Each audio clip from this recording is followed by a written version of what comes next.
And speaking of the Penguins, did you see Sidney Crosby's night on Thursday Oh, against Nashville? And this came a day after when he was asked about the fact that he had gone 10 games without scoring. And he said, well, usually when I'm asked about it, that's when things start to change. Over to the far corner, swung around the boards. Malkin settles it down. To Carlson in the high slot. He unloads. Deflection. They score! Sidney Crosby on the far side catches the deflection, and the Penguins are back within one. A power play goal. Welcome to 32 Thoughts, the podcast presented by the GMC Sierra AT4X. Dom, Kyle, Elliot, all with you. that went over Now, huge. Yeah, I got a lot of notes about that one. I'm glad.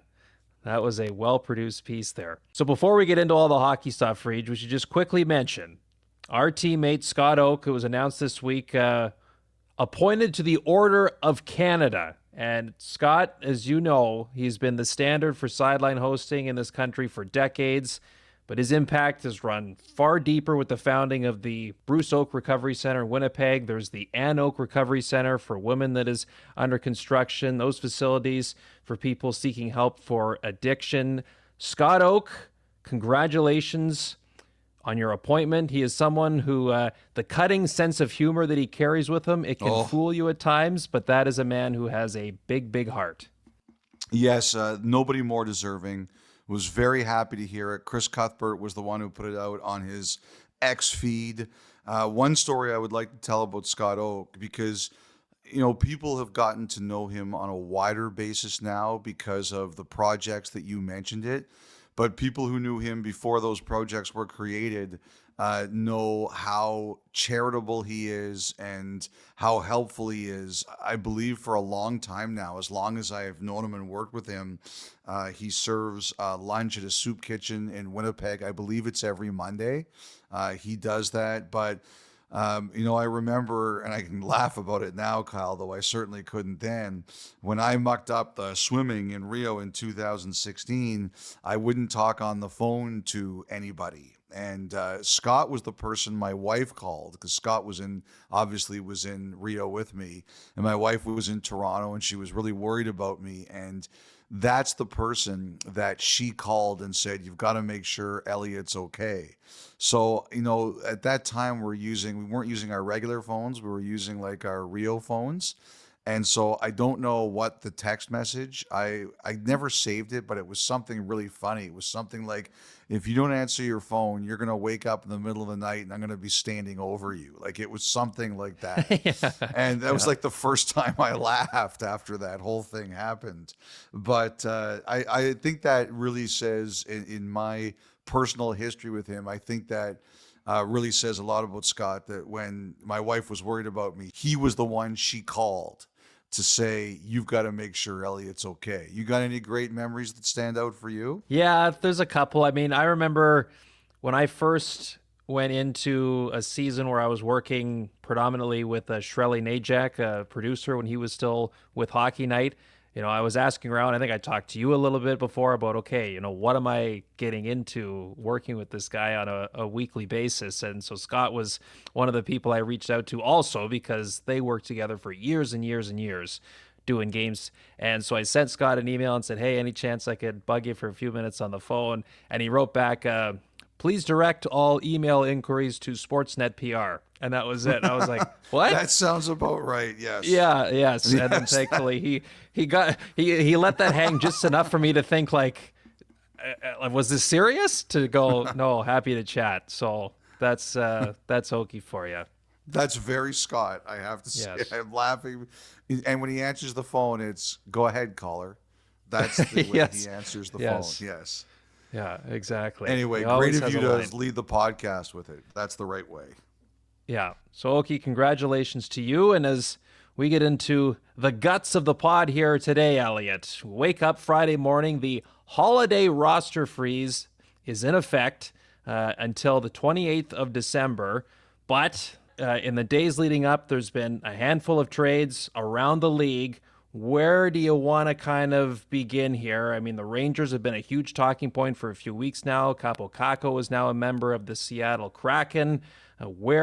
What is top of mind as we begin the holiday roster freeze? I have to say that it was a wild couple days, a wild couple moves, some that maybe we saw coming, some that we didn't see coming.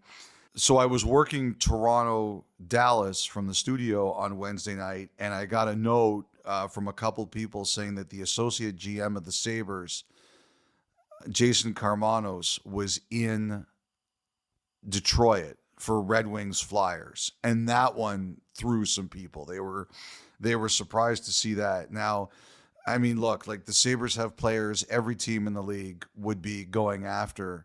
And I know some people speculated that maybe they were looking at the Flyers. I'm not so sure about that. I think they were looking at the Red Wings. Obviously nothing happened by the midnight deadline. One of the things I do try to keep careful with around this time of year is that a few years ago, Chris Letang was mentioned in a trade rumor around Christmas, and I went and I asked him about it. I think we had a game with Pittsburgh right after the holiday ended, and I just asked him how he was doing, and he said that trade rumor ruined my family's Christmas. And I was like, oh boy, thank God that wasn't me. But obviously at this time of year, I'm doing as much speculating as anyone else. So once we get past midnight, I kind of sit there and say, okay, I'm not going to name anyone because it's already stressful enough, and it's a time people want to enjoy their families unless it's already been out there. But I do think that Karmanos' presence at that game had a few people wondering if the Sabres were going to, squeeze something in right before the deadline. But obviously that didn't happen. So it was pretty interesting. That was the one, I think, on Thursday that I was kind of waiting about and wondering about and trying to see if I could figure out the most. Okay. And as we watch what's going on with the Rangers, so Kakko, second overall pick in 2019, now a member of the Kraken. Do you think the Rangers and Chris Drury, are they looking at doing things to retool for the future, or do they still see this season as one that is salvageable and one that they can try to improve the roster to compete come playoff time in 2025? I think overall they're looking to take a big swing at something, a very big swing at something. And, one of the things that's happened here, shockingly, is that it looks like it's almost impossible for them to get into the playoffs through their division. I don't want to say it can't happen, because they could go on a major league style run, Cleveland baseball major league style run, and make the playoffs, and then we'd all look stupid for proclaiming them done. But you look at the standings right now, they've played the same amount of games as the Carolina Hurricanes, who are in third place in the Metro Division, and they're already 10 points back of them. So right now that their path to the playoffs is through the wild card, which is, we sit here on Friday morning, is Boston and Ottawa. And the Rangers have games in hand on both, 3 on the Bruins, 1 on the Senators, but they're 5 and 7 points behind. So while Chris Drury, it was reported by Molly Walker of the New York Post that Chris Drury met with the players in Dallas the other day, that he spoke to them, communicated with them. And so that says to me that he's trying to calm the temperature. They made the Kakko trade, and he's trying to calm the temperature. See, I think the biggest thing, there's been a lot reported and a lot said about the New York Rangers over the past little while. But I think one of the biggest things that the players felt was they just wanted a bit more communication in terms of what the plan was as a group and individually. And, I think they understand, and Trocheck kind of said this on Thursday, they understand that this is a business, and when things are going badly, the general manager has to make tough decisions. But I think overall, they felt there was just a lack of communication in terms of what they were thinking personnel wise and some of the things that they were going to do and where they were going overall. I think Chris Drury, he made the trade with Kakko. It sounds like he's trying to reset them a bit. Let's get our focus back on. Let's get going. But overall, number one, they've got a really tough path to the playoffs, especially in their division.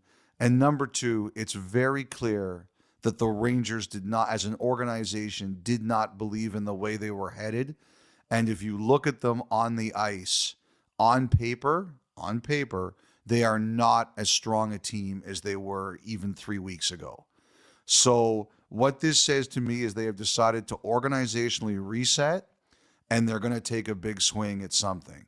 The other thing is, though, is he's saying to these guys, and you know, I've talked about this with you, and I've written this, Kyle. One of the things I don't like, one of the things I look at Tampa this year, okay? The Lightning, they let Steven Stamkos walk, okay? Steven Stamkos was their captain. There were a lot of players in that room who said that he ran a great room, one of the best rooms in the league, a room that was welcoming. He took care of people and things like that. And even the way the Lightning handled it, they made a very difficult decision. But you could tell that Julien Brisebois, who never gets nervous, was nervous about facing the public for that one, even though I think he had no doubt about the decision he was making. But when the puck dropped and when the game started, and maybe it was because it was the off season as opposed to it happened during the season, but whatever, the Tampa Bay Lightning got down to business.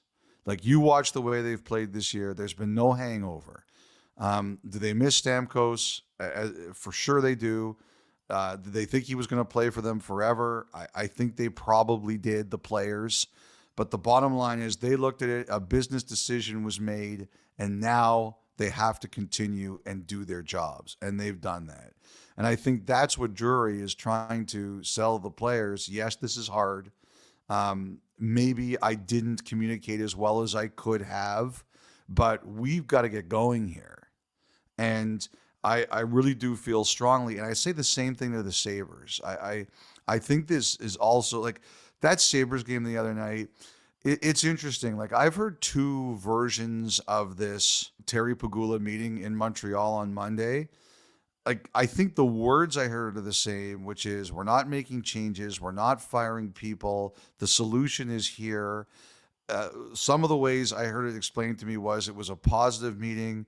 Some of the ways I heard it also explained to me was like, okay, let's get going here. Like, and maybe it wasn't as much positive as it was, guys, like, you know, we can't play like this. And then you go out and you have that game that they had in Montreal where they're down 2-0 quickly. And what did they do? Give up the first 9 shots? Like, I think you get to a point where you simply have to say that for your own pride in yourself and your teammates, like, you have a responsibility to be better. And I think that's kind of what both these teams are trying to say. And I'm really curious to see the Rangers on Friday night in Dallas and the Sabres on Friday night at home against Toronto, because at some point in time as players, you have to grab hold of it and say, okay, I may not be happy with my organization. I may not be happy with my general manager. I may not be happy with what's going on, but you know what? I got my own pride in myself, and I have to demand that I be better than this. And I think both of those teams are hitting that. You know, the other team, by the way, Kyle, before we get to the individual trades, the other team I think needs the vacation, the brief Christmas break in the worst way, is Vancouver. You know, they lost to Utah after a great overtime. They lost to Vegas in what I thought was a really good game. They just got beat. But you know, when the market starts rumbling, and I contributed to this week. I'm not doing it anymore tonight. I'm giving everybody a break. Ho, ho, ho. Merry Christmas. But that team needs a break. Like, you can see it. That team needs a break. Yeah, and watching the Sabres the last couple here too. I mean, you've used the line before, but just looking like a group that's waiting for something to happen. Something. Won't be over the next little bit now with the freeze intact, but that looked like a group that was waiting for something to happen. Do you think, what's that crowd going to be like Friday night with Toronto in there? Like, obviously Leafs fans come in droves for that one. Oh, yeah. At the best of times. But now you've got, how many Sabres fans, they have been so loyal for so long here, are going, you know what? Don't need this on a Friday night. So I'm really curious. So when I was younger and I was single, and maybe Steph will tell me, no, I'm working that game on Friday night from the studio, so I can't go. But if I wasn't working a Buffalo-Toronto game in Buffalo, I would always go. I would always go down because, first of all, the Buffalo press box is a fantastic press box in the sense that it rests on the last row of the crowd. So you really, the fans can talk to you, and when the crowd is really passionate, it's awesome. Like, you feel the energy. You're almost part of it. Like, no cheering in the press box, but you almost feel part of it. It's like one of the best places for a media member to watch the game. But there's two types of Sabres fans, and you know me, I love the Sabres fans. They're great fans. But there's two types of Sabres fans. Number one is the Sabres fan who sells their Toronto games and makes back all the money that they've paid on their season's tickets. Like, you've got your 41 home games, you sell your 2 or 3 Leaf games, and poof, you've made your money back. That's Sabres fan A. And Sabres fan B is, I don't care how much money those loser Leaf fans offer me, I am not selling my seats to them so they can take over my building. It's one or the other. There's no in between.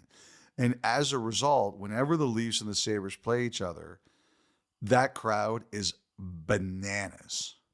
Now, I'm not supposed to support fighting in crowds, but there were times I would go to games and you could scratch on, you'd keep a tally of how many near fights or tussles you'd see in there. So it's the Christmas holiday. The amount of Leaf fans are going to descend on that building on Friday night. It's going to be you live in Ottawa. The true diehard Sanders fans, when the Leafs show up or the Canadians show up, they hate it. It bothers them.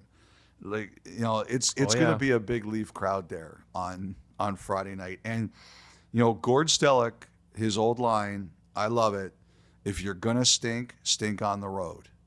And all eyes are going to be on those Sabres after that performance they had in Buffalo. And I just think at the end of the day, a true professional, and I judge myself the same way I judge everybody else, but a true professional looks at the lowest possible moments and says, how am I going to be part of the solution?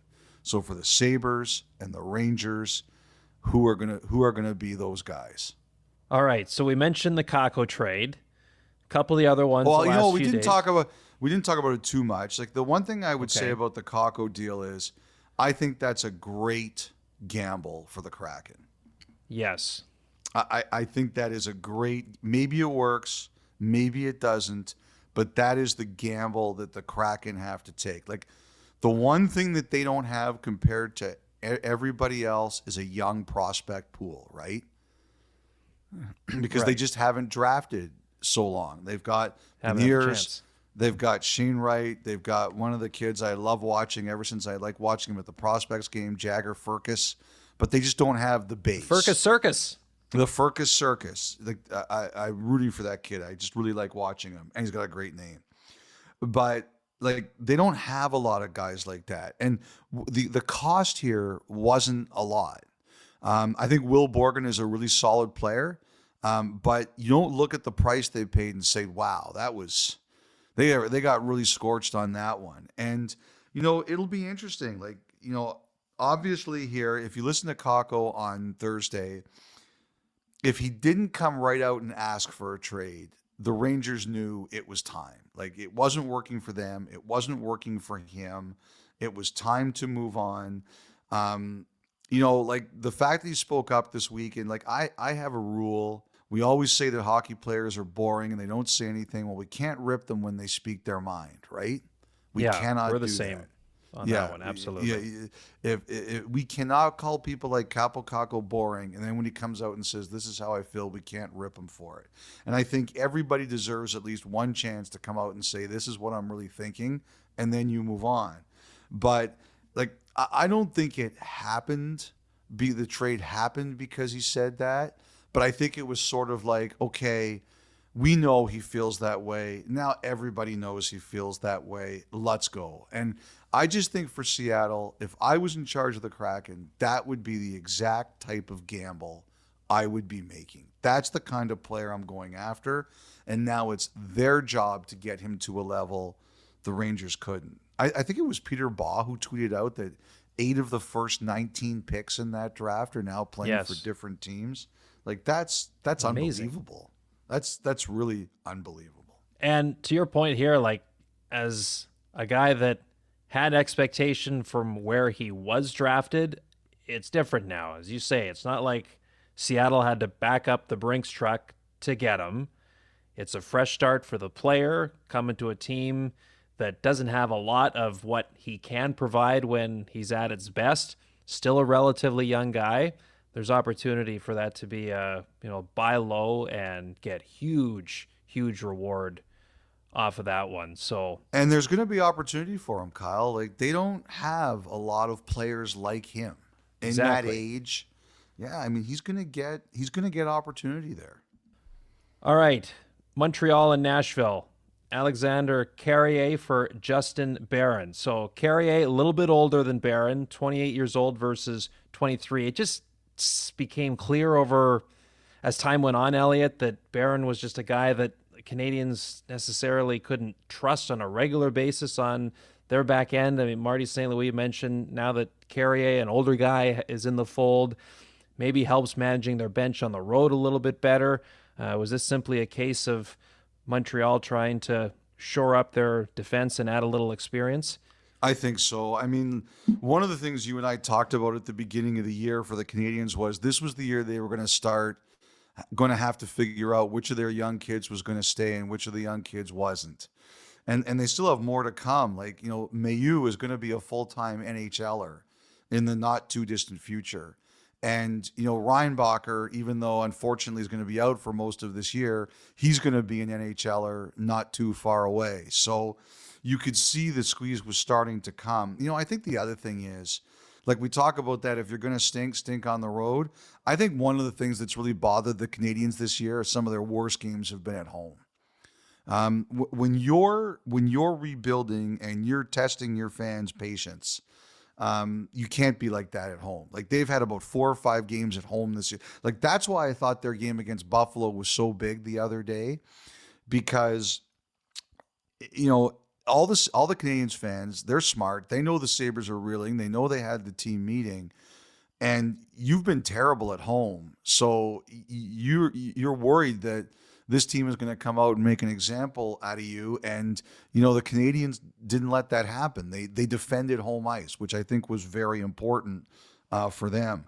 But, you're dressing a lot of young players. Like you've got Matheson and you've got Savard, and you've got a lot of guys, even like Goulet, he's talented. He's going to be a really good defenseman for a long time, but he's still a young guy learning the league. And, I think Barron was a guy who, simply was, I almost kind of wonder if for some of these guys in Montreal it was going to be wrong place, wrong time, right? Because there were just too many of them.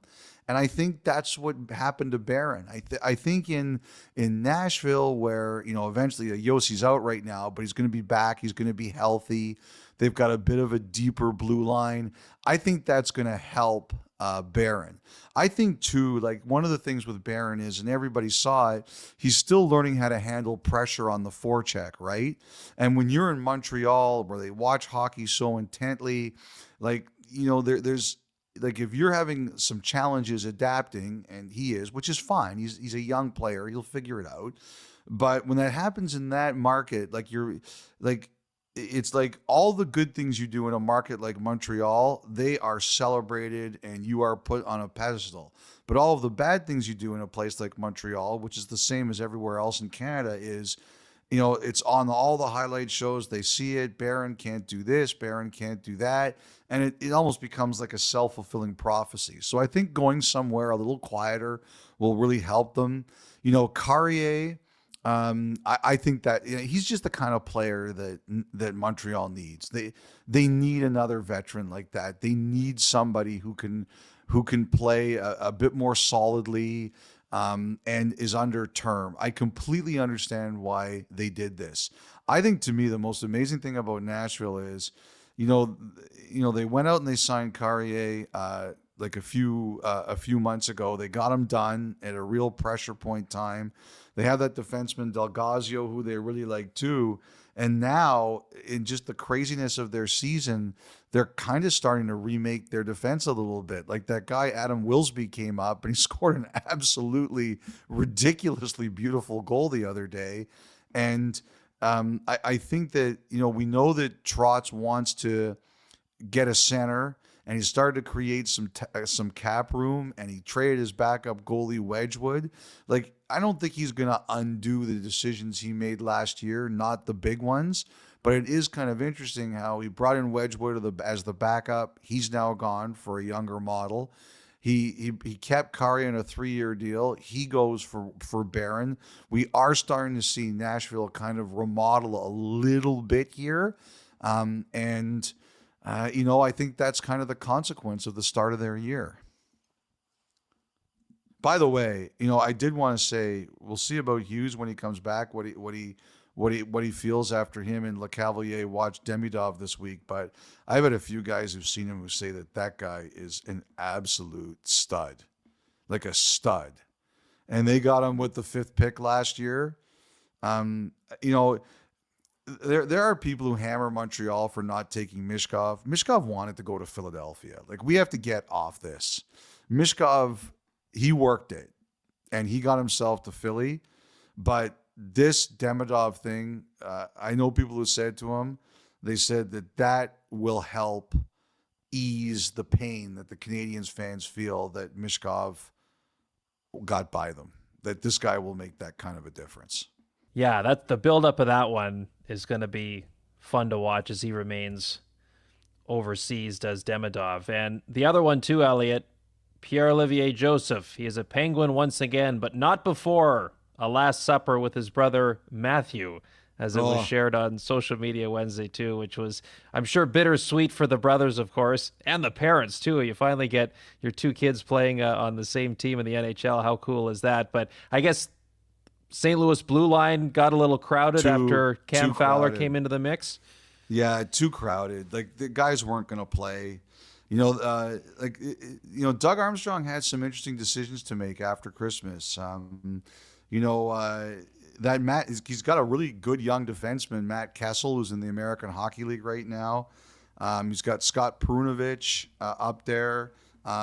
He's got a loaded blue line, and at least that Joseph A is going back to a place that knows him, and B, he's going to play there. Because as bittersweet as that was for the Joseph brothers and the parents, as you said, he has more of a chance of playing in Pittsburgh than he would in St. Louis. And I think at the end of the day, players want to play. To me, I think the Blues, again, as you said, the timing's not easy, but I wonder if we look back on this and we see that the Blues did him a real favor. And speaking of the Penguins, did you see Sidney Crosby's night on Thursday against Nashville? And this came a day after when he was asked about the fact that he had gone 10 games without scoring. And he said, well, usually when I'm asked about it, that's when things start to change. He scored all right. 4 points on the night, the first 4-pointer he's had all season, and made sure to give it right back to Michael McCarron after scoring his goal too. Oh, yeah, he had the daggers for McCarron after that one. What's going to happen now is Mike Sullivan is going to be telling the Michelle and the Pens Inside Scoop reporters there. Yes. He's going to be like, if Sid goes 2 games without a point, you have to walk up to him and ask him about his goal drought. That's what's going to be the plan now. Right. Michelle's not going to be allowed to go two goalless games without asking Sid about it. I have to say too, I watched that game a little bit on Sportsnet Plus, and I thought the Penguins broadcast team, man, they were. It was like those guys were on the bench. They were as into that game as the players were. They had a great. I honestly feel we don't shout out enough of the regional crews in this league a lot, and I was thinking about that while I was watching. The feed we have up here was Penguins, and those guys had a great call of that game. But that you're right. Like I have to say too, like Brian Rust. Considering Sullivan's the coach, like I know the U.S. is loaded with talent, but considering Sullivan's the coach, I'm shocked that he's not on the U.S. Four Nations team. And again, they have a lot of great players, but I almost wonder if like Sullivan could have said, "Coach's prerogative. I want that guy." I'd have been fascinated to know. The guy 6 goals, 6 assists in his last 6 games. Yeah, that guy plays hard, man. Yes, he does. That guy plays really, really hard. And you know the other guy I wanted to shout out was I was watching a bit of LA is Alex Turcotte. Yeah. You know, last He's starting year to turn it on. Yeah, he's starting to turn it on. You know, last year I remember, like I think everybody was wondering what was this guy's future. Was he going to be a king? Was he 5th overall pick? Was he going to start bouncing around a little bit? And someone out there was like, no, we just got to get him healthy. We just got to get him healthy. And, sometimes patience is the best thing. Is 8 of 19, right? Like it just shows how hard patience is. But that kid looks like he's really starting to go. And, the Kings look terrific. A lot of good games. Like that... Calgary's had a really tough week, really hard loss to Boston, really hard loss to Ottawa. Allmark is, what did you say? Brady looked like Tom Wilson in Montreal? I had a little bit of that going where, puck in the face, comes back, didn't throw the face shield on or the full cage, nothing, just kept playing. And his face wasn't as wide great. as Tom Wilson's. No, but it had some damage. What did he say after on the post game? I think he said 8 or 9 stitches and lost a tooth in the process. And it was similar to Wilson where he's reacting to what he looked like in real time there. It was great television. It was great television. It was, again, the games on Thursday night were excellent. But I'll say this, I'm really looking forward on Friday night to Buffalo, Toronto, and Rangers Dallas. Those are big games, and I guess we're hearing Ottinger's expected to start. So he got pulled against Toronto. He's gonna be wired for that one. Okay, something else you've been looking into too, Elliot. There's been 2 instances in the last little while. Players have been fined for embellishment. Josh Norris and Jeff Skinner. You don't see that happen too often, certainly within a small window. So what do you read into that? What I read into that is that kind of went off the grid and now it's back. You know what that says to me? John Tortorella isn't the only one who thinks there's too much diving. That says to me the league thinks it's a problem and they're bringing that back. The small fines and the public shaming. Right. Probably worse than the fines. Yes. You do not want to be, and it affects you. Like I remember talking to Thomas Plekanec about it. Thomas Plekanec reached a point where he could not get a call in the NHL. Actually, and you know who looks much different compared to maybe the reputation he had built the first few years in the league? Tim Stützle this season. Yep. I think Travis Green talked to him about it when he took the job. It's a much different vibe from him on top of his offensive brilliance that we're used to seeing. And you know what? That's a good warning because once you get that label, it very, very hard to change it. Plekanec talked about that once. Interesting. Like he said, like, even when I was getting legitimately fouled, they just didn't care. And so, because if you embarrass someone, they will remember it. The thing about that is, so for Norris and Skinner to get that, the $2,000 fine, that means it's the second time and they've got a warning. So the fine goes up $1,000 each time you get cited for it. Once you get the fine reaches 5,000, then the coach starts getting fined too. Now, I don't think we've ever seen that. I don't remember any instance where that's occurred. But I could only imagine how much a coach would love that if they got fined. The first coach fine is $2,000. But a coach getting a $2,000 fine because their player's been cited 5 times for diving. Oof. I can't ever think of a time that's happened. And it probably hasn't. That feels like an extreme. Can you imagine getting 5 times for embellishing? All right. That'll set us up for the final thought, which is brought to you by GMC. So we're talking about Toronto a little bit earlier, Elliot. John Tavares. So he's on pace for around 38 goals this season. It would be the second most he has had in one season in his time with the Leafs. For those that may not have heard, he is also in the final year of his contract. Do you have anything going on, hearing much about his future there, or where things could be headed with player and team? There's been a lot of noise around it this week about how close he may or may not be to a contract extension.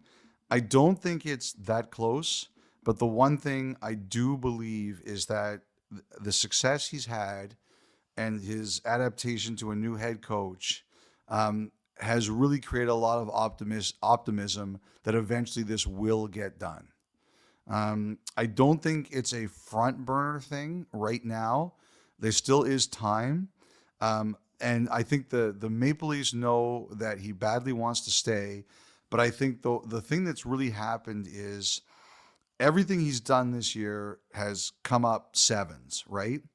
Number one, look, the Maple Leafs and Tavares, they did a really good job of turning the captaincy decision from we're taking it away from John to we're elevating Auston Matthews. They clearly had a media strategy there. Some people buy it, some people don't, but they had a strategy there, and they really explained it well. They talked about it more about elevating Matthews than taking it away from Tavares. Now, in a market like Toronto, not everybody's going to buy into that. And the other thing, too, is in a sport full of alpha males, a guy like Tavares who's got a lot of pride, you don't last as long as he has and are as successful as he is without having a lot of pride. No matter what he says publicly, it's not an easy thing to go through. And he hasn't pouted, he hasn't moped. He's done his job, and he's done his job very well. He showed up prepared to play, and he's played very well. And I think the other thing, and I heard this from a few places, and I checked it, and is that one of the things that about Tavares' game that has changed, I think, has been with the subtle influence of his head coach, Craig Berube. And that is that Berube kind of sees Tavares as he saw Ryan O'Reilly. Now, they're not the same player. They have obvious, but they're both really smart, proud, hardworking guys. Like Luke Gazdic talked about it on Wednesday night, how he skated with both of them and he understood the comparison. Like Tavares has scored more than O'Reilly ever has, but they're both great players in their own way. And one of the things about Berube and O'Reilly was he talked to him about get the puck behind the D. You've got a really strong stick. You're a really bright guy. You're a really powerful guy. You will win battles and create opportunities. And I think this year he's talked to Tavares about the same thing. Don't worry about beating guys one-on-one as much. I mean, if you can, you can. But look to get it behind the D. Use your strong stick. Use your power. Tavares is a bull of a guy, and overpower people and get opportunities. And Tavares has bought into that.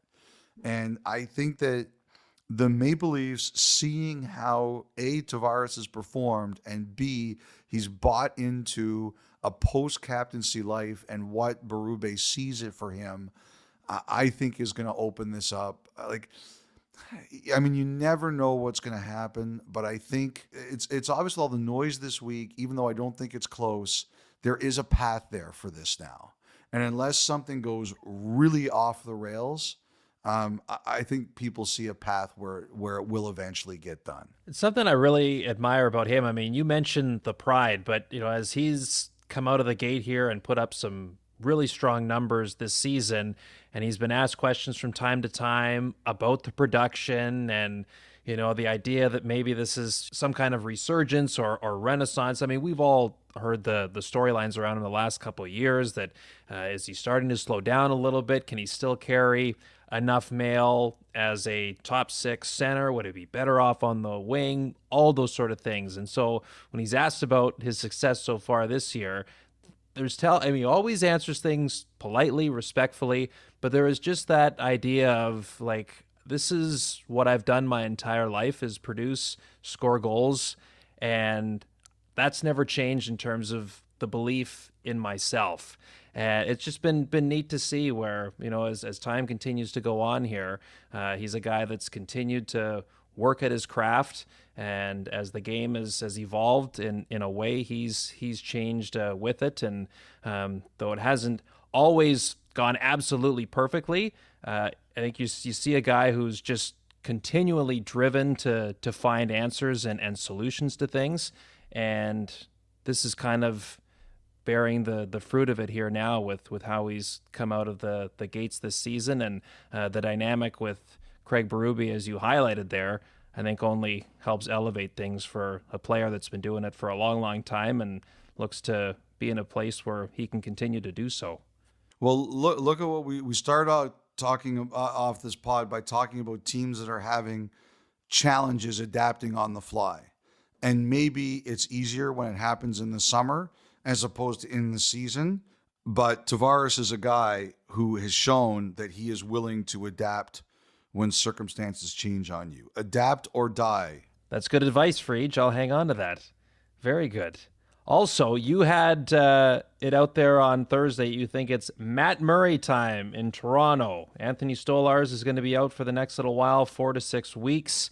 After procedure done on his knee, he pitched a shutout for the Marlies on Wednesday. Do you think we'll see him in Buffalo later tonight? It's possible. I kind of wondered if they might wait until after Christmas to do it and let Hildeby have one more start. But on Thursday afternoon, I wasn't so sure. Murray had a shutout the other night in Wilkes-Barre. I don't think it's out of the question. We'll see. We'll see on Friday morning. All right, that was the final thought brought to you by GMC. We'll take our first break. When we come back, it's the Thought Line. You're listening to 32 Thoughts, the podcast. Stay with us.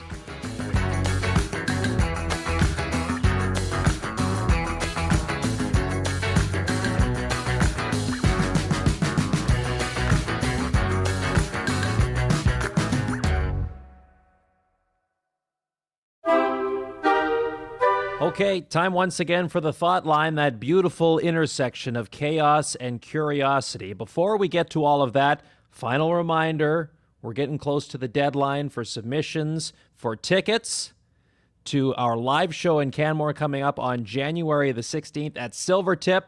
Elliot, I understand the voicemail has been stocked full of impressions of you or I, as our loyal listeners have submitted in efforts to get tickets to this event coming up next month. So we're going to draw. I look forward to hearing them. Can't wait. By the way, Kyle, I had a couple more submissions. Brian Boucher, the current commentator and former NHL goalie, apparently was on an episode of The Goldbergs with the great Jeff Garlin. My wife loves that show. Nice. And I was sent a clip of George McPhee in Who's the Boss? No way.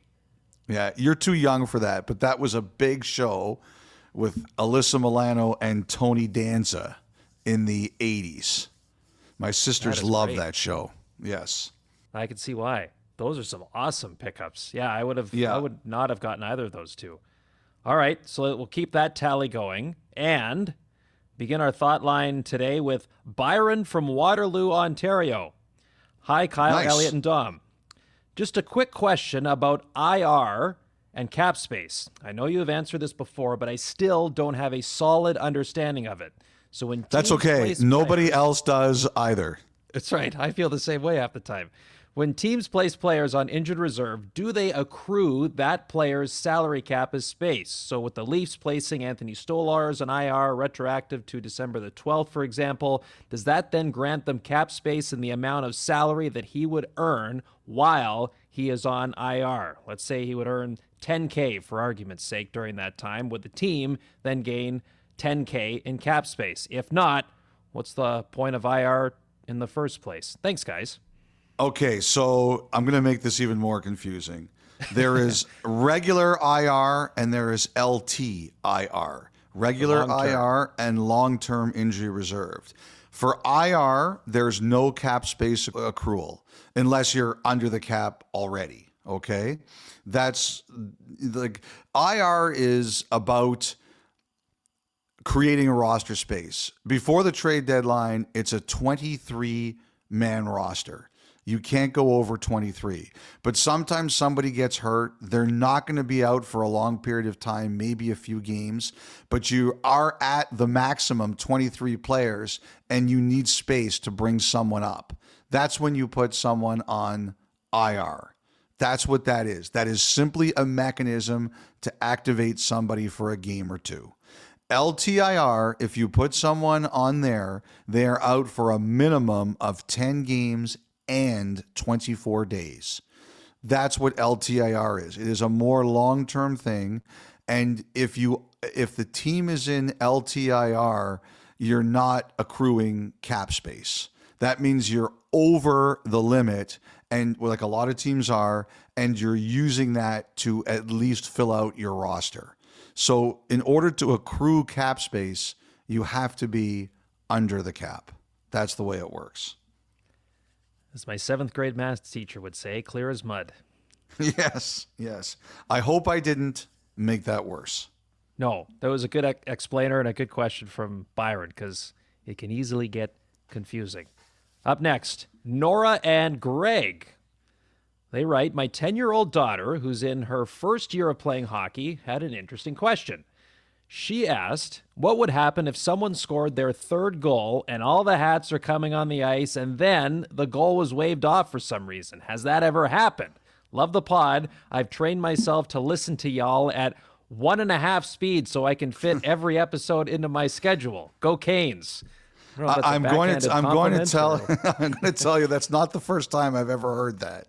I've had people in the league tell me that they listen to it at 1.5 speed because you draw on too long and you talk too slow. That's what. Not you, me. I'm not referring to you, Kyle. I'm saying it's me they're referring to, not you.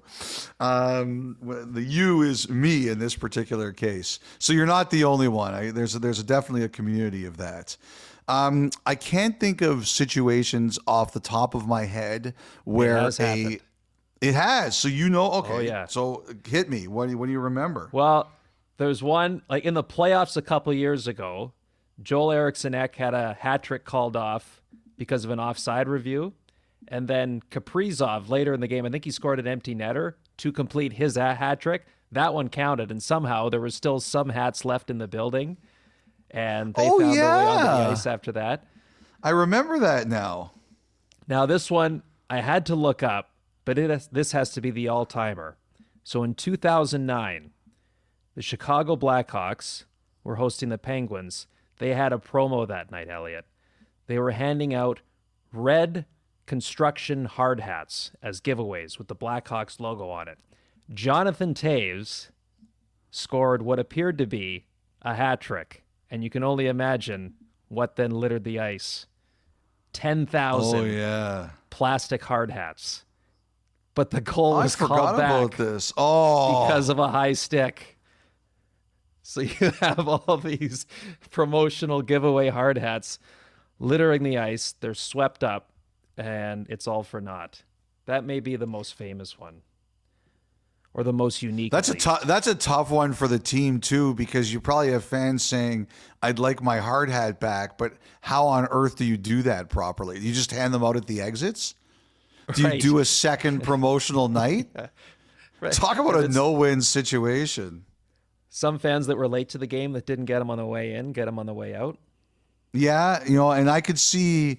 Yeah, I mean, then again, the team could argue if you throw the hat, it wasn't that valuable in the first place to you, although it is a hat trick and you want to be part of the celebration. Good job, Kyle. Good research. The only one, and we talked about this on the pod, I can't remember if I talked about it this year or last year, was Doug Gilmour's 1,000th point. And he got it as a member of the Toronto Maple Leafs against the Edmonton Oilers. And they had permission for a celebration. The players were allowed to go off the bench, and they had like a show prepared, and it was an 8-1 game. And he gets the 1,000th point, and it got disallowed. Like, I can't remember what it was way back then. This is the 90s. I can't remember what it was way back then that the goal got disallowed. So then in the same game, it was so lopsided, he got it anyway. So they had the second celebration. Like, that's the only one I could think of. Great work, Kyle. Glad to see we could answer the question and you could do it properly. Yeah, I think there's been more than those two, but those were ones that came to my head. That's a fun one. All right. Great work. Thank you. Don't hear that often. I'll take it. Todd in Montana. Hello, Kyle and Dom. Skol Vikings, Elliot. Yes. You know what? I got contacted by like the Vikings Club Canada. I got to do something with that.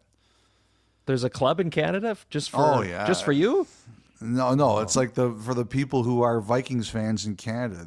It's basically Mensa, I know, that's but what I just meant. under a different name. Yes. In this case, when I said you, I meant you as the collective. Okay. We're having trouble with you in this podcast so far. Yes. Okay. Todd writes, due to injuries, trades, and other assorted weirdness, my Colorado Avalanche will have used 36 different skaters and goalies after the game against Vancouver this week, with 8 of them making their NHL debut. This seems like a large amount, and it makes me wonder what NHL team has used the largest number of players in one season. We had to go to the experts on this one, as you can well imagine. Okay. What did the experts say at Sportsnet Stats? The 91-92 Boston Bruins. They have the record for most skaters or goalies used in a season all time. 55. Okay, hold on. Oh, I was going to guess. Blew it. That's okay. No, you didn't blow it. Like, you didn't know I was going to do that. I was going to say like above or below 50. 55, eh? That's crazy. Yes. 91-92 Bruins? They have the most. They have the most.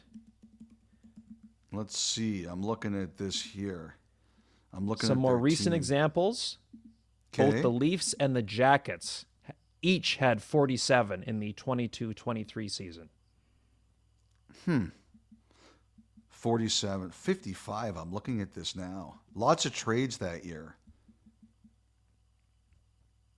That's what really helped. It looks like they made like 6 or 7 trades that year.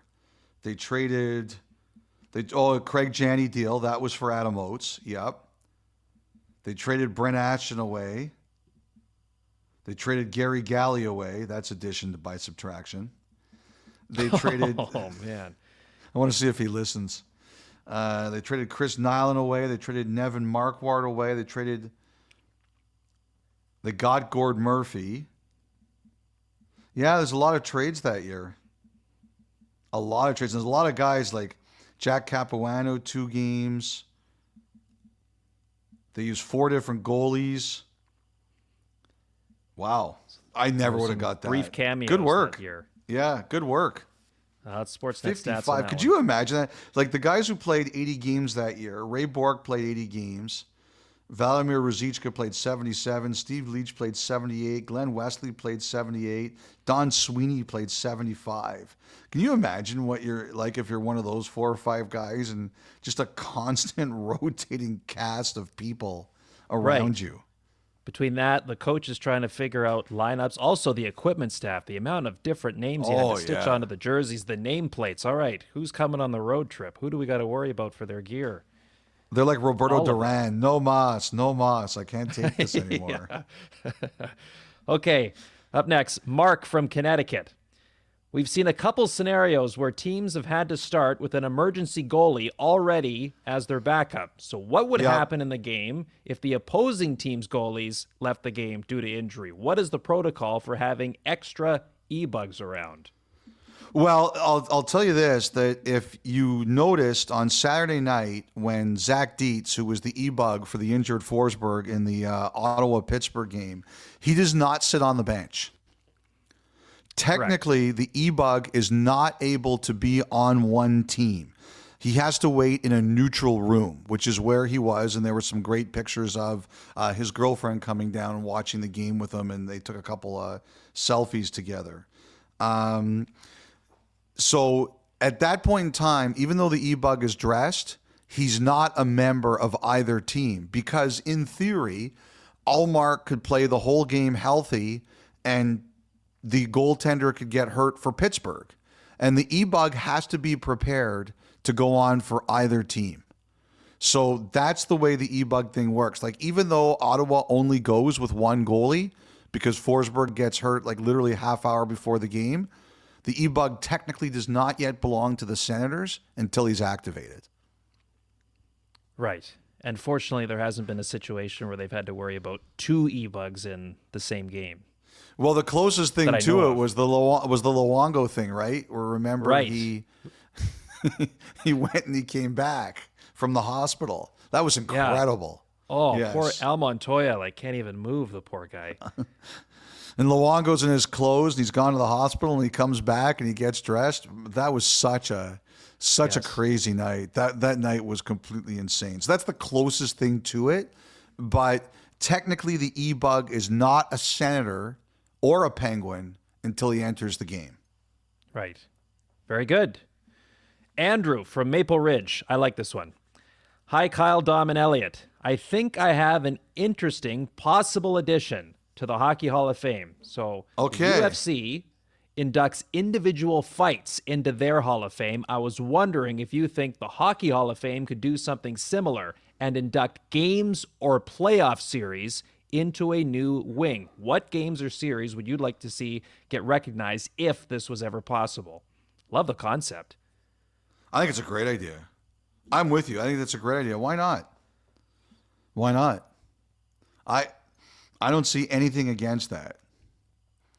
So there would be the obvious international games that you would have to think would be considered if you were to create something like this. I also think about Team North America versus Sweden in 2016. I don't know if we're ever going to see something like that again, like the collection of players and how they came together. And obviously the hockey was just unbelievable as well. You know what was the funniest thing was about that was Matt Duchene was on that team, and we did a live hit with him, and he said, we can tell that you guys are cheering for the North American team to play against us. And that was true, because Finland had to beat Russia for the North Americans to play Canada in the playoffs. And I went on at the top of the broadcast, and I was like, I know this isn't the right thing for me to do, but I am cheering for Finland in this game. I want I want North America to play Canada. And he said, and when I spoke to him about it later, he said, the players were laughing about it, how we just openly wanted that game. That would have been great. I'm still 8 years later, almost 9 years later, I am still mad that we were robbed of that entertainment. Yes. It was like a tiebreaker thing, right? That ultimately knocked him out. It was so close from happening. As you say, you just needed one extra result, and you would have got it. Any playoff series come to mind for you, Elliot, that you would go, I would like that immortalized forever? I would take the Pittsburgh-Washington series where Crosby and Ovechkin had the dueling hat tricks. Oh, great. Yep. That was a great series. Just a great series. I'm sure, if you spoke to fans out there about epic series they will never forget, that would be one of them. I mean, Toronto, LA, when Gretzky had the all-time incredible Game 7.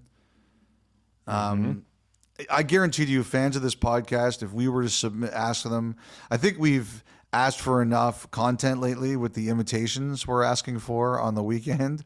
But if we were to open this up to fans to say, hey, what's a playoff series or a game that you would want to see from your favorite team in the Hall of Fame, like with a special wing, I guarantee we get like 10,000 submissions. Like there are so many series that would be so meaningful to so many of these fans. Like the San Jose fans would never want to see it, but LA coming back from 3-0, Philly coming back from 3-0. You know, the first two teams ever to do it, the Islanders over Pittsburgh in the 70s, Toronto over Detroit in the 1942 Stanley Cup. I mean, you mentioned the international ones. Like what would you put? Like, what would your series be? Yeah, I thought about that. I mean, Vancouver-Boston in 2011 was a hell of a one. Like one of those Colorado-Detroit series in the 90s, all the drama that fell out from there. I mean, I was a Mighty Ducks fan growing up because, like as you say, you know, depending on where your allegiance lies, certainly would have an impact on what would be top of mind. But even like in 2003, when they swept Detroit, who were the defending champions, I mean, that was a sweep, I know, but it was just so unexpected and out of nowhere. And I was like, oh my gosh, like the Ducks just swept the Wings in the first round of the playoffs. That's always stuck in my mind. But again, I was a big Paul Kariya guy growing up, so naturally it had a bit more meaning than some of the other ones. But there's some great ones to choose from. Even the Cup final. So was Paul Kariya your favorite player? Was he your favorite player growing up? I wore 9 because of him. Do you think that you guys were comparable players? Oh God, no. No, but I actually that came out worse than I intended it to. But did you model your game after him? Like, did you try to play like Kariya played? No, I mean, because he was speedy, left shot, winger. I was slow, right shot, and a center. So like the complete opposite in every which way. But still adored him. Hey, there's nothing wrong with that. He was a great player. Great player. All right, we'll wrap with this. Mason from Montreal. Hello, Elliot, Kyle, and Dom. Writing to you guys as I watch my Habs absolutely dismantle the Sabres. Yeah, that was a rough one this week. Patrick Laine recorded a hat trick on 3 power play goals, which got me wondering a few pressing questions. How many times has this happened in the NHL?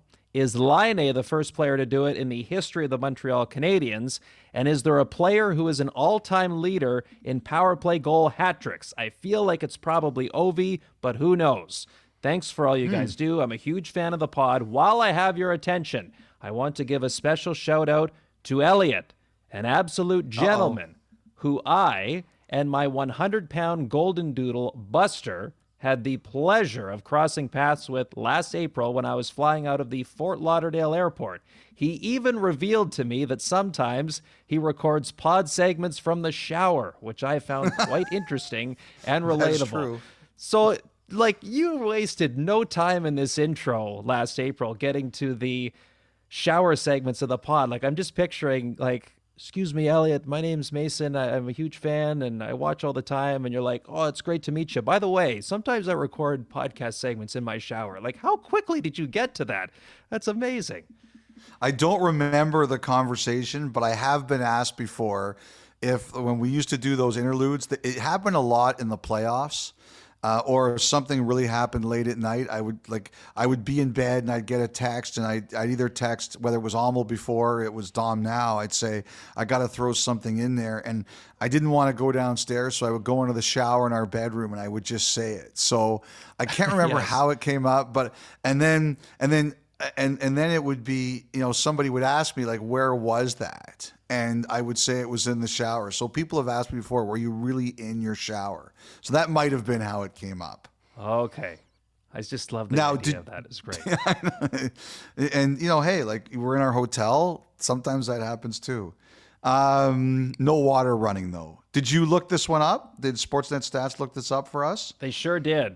So, and of course it has happened before. Do you have any idea how many times? And so I'm looking at, and it's a bit of a broader potentially criteria. It's instances of player scoring 3 power play goals in a game. So maybe they had 4 total that game, but a hat trick of power play goals in one game. I would have wondered if the record was like one of those Oilers, whether it was Gretzky or Curry or Glenn Anderson or something like that. But Ovi is a great guess. Is it Ovi? Is he the correct answer? No. So there have Wait. When? How many? Like, give me the numbers, and then we'll go for the person. Okay. All right. So in total, there have been 137 instances that a player has scored 3 power play goals, a hat trick of power play goals in one game. 2 players have done it 4 times. That is 4 times? Yes. Well, the most famous one I think of, and I can't remember if they were all on the power play, and it was in the playoffs too, I believe, was Maurice Richard's 5-goal game. Ah, And if I'm not mistaken, and people will let me know if I am, I believe that 5-goal game where Richard scored was the reason that the rule was changed for power plays to be over after someone scored. right. Well, it was that team that caused Yes. the change. So He's not at the top of this list. Okay, so 4 guys have 3 career power play goal hat tricks. No. 2 Okay, players what have done this 4 2 times. players. Okay, not even close. Look, squirrel. Okay, what era are we talking about here? Predominantly 80s and 2000s. The aughts. Okay, okay. Would it be Teemu Selanne? No. So the first one, yeah, tail end of the 70s, but you think of this player when you think of the 80s. Lanny McDonald? No. What team? That'll give it away. Well, I mean, I'm not getting it, so let's The let's do Islanders. it. Oh, Mike Bossy? Correct. Like, that's idiotic. I should have nailed that one right away. That's terrible. I didn't get that one. 2000s? Yes. I'm gonna go with Selanne was my first guess. Joe Sakic. No. All right, we got to record the Christmas holiday episode, so I can't waste any more time. Who is it? Give me the team. Give me the team. Okay. Well, I'll tell you who they were drafted by. Atlanta. The Kovalchuk? Thrashers. Yes. Oh well, that's a great question. That's I probably wouldn't have gotten them, but they both make sense. I should have gotten Bossy. It's actually quite embarrassing I didn't get Bossy. That's okay. Oh, and he also asked if Laine was the first Canadian to do it. He wasn't. 13 of these instances have involved Wow. Canadians players. Lafleur? So they've got a history of it. Surely he's done it. Yeah, Maurice Richard. Know that. Mason, thank you. And thank you to everyone again who wrote in at 32thoughts@sportsnet.ca. There's also where you can leave a voicemail, 1-833-311-3232. We'll wrap up the podcast and get you set for the weekend after the break.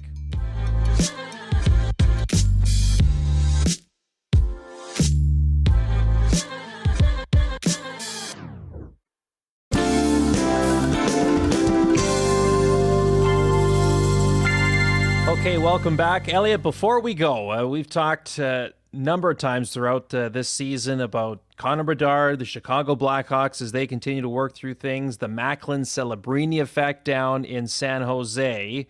You had some thoughts on 2 young players that are navigating their respective waters here through the early stages of the year? Well, Celebrini, I mean, I'm not the only one who's been talking about this, but he's becoming appointment television. And, they were up 2-1 after 2 against Colorado on Thursday night. They just don't know how to close games yet, right? Like, they're still learning, and especially like that Colorado team, that's a team with a lot of talent, but they're becoming appointment television. Like, you can see the hope in San Jose. You know, the thing about Bedard, it's been a really tough year for him. They're getting their new coach bounced 3 in a row. They beat Seattle on Thursday night. You can see, even though he had a pointless game, he's been starting to go a bit here. He played 20 minutes in that win over the Kraken. These are kind of the stars that you hope are carrying. I've been thinking about this week, Kyle. Like, there's been a lot of NBA bashing this week. Their ratings are going through a tough time, and I love my basketball. I'm not one of those please like my sport guys. I don't like people like that. You can like everything. You don't have to like one or the other. But I do think one of the things that's kind of happened, with the NBA is that I think that Curry and LeBron, they've dominated for so long. I think the new younger players are having a difficult time taking the mantle from them. I think that's one of the issues they've got there. And so I watched Celebrini. Like, I think Celebrini is already like hockey fans out there are already getting on to this guy. They're like, oh, this is a guy I'm going to have to watch. And I think they want to be the same way with Bedard. At the start of the year, it was really hard for him. But I think, watching him, lately, winning makes everybody feel better. And the Blackhawks have a long way to go, but you can definitely see, at least in the short term, that he's having a bit more fun with the W's. And just in a week where I was thinking about, we're reading a lot of NBA think pieces and talking about the young stars and how hard they're finding it to grab the mantle of the league. I was just trying to take some extra time to watch Celebrini and Bedard this week. Well, it is perfect timing that you bring up those two players because, Elliot, Saturday, look at the lineup of hockey on Sportsnet's family of channels alone. So at 4 o'clock Eastern, 2 Mountain, you got 2 games to choose from. On the Sportsnet main channel, the Sharks are in Edmonton, and on Sportsnet 1, Bedard and the Blackhawks are in Calgary. So those are I have the to do mid-afternoon hits snack. into those games too, so I will be watching. And you can tune in for Elliot in the intermissions as a bonus. So as you settle into full-on holiday schedules, that gets you started on Saturday. Then the usual lineup, 6:30 Eastern, Hockey Central Saturday. 3 early games again this weekend. The Islanders are in Toronto, Detroit and Montreal, and Minnesota in Winnipeg. That always generates some sparks and that's the fireworks best when game of the those weekend. two... Yes. On our network. That's the game. To finish off Hockey Night in Canada, the final one before the holiday break, your Ottawa Senators, Elliot, are in Vancouver to face the Canucks. That's going to be a great game too, actually. Still got to give the edge to Minnesota, Winnipeg, but that's going to be Ottawa, Vancouver will be a great game. Plenty to keep an eye on. Travis Green's not allowed to put money on the board, but if he could, how much do you think he'd put on the board? Ooh. And him and Tocchet are super tight. Yes, they are. They talk hockey a lot. I don't know. Would 5K be appropriate? No, that's not enough. That's a joke. Come on, Travis. Don't be Alligator Army. Jeez. We can't all live in the Elliot Friedman tax bracket. Oh, I got news for you. I think my tax bracket is not as high as his. Come on, Travis. If you could, it's got to be at least 10K. All right, so the gauntlet's been laid for the late game Saturday night in Vancouver. Lots to keep you busy here this weekend as we inch closer to the holiday season. But we will, as Elliot alluded earlier in the pod, talk to you again on Monday. Between now and then, enjoy the weekend. Thank you again for tuning in to 32 Thoughts.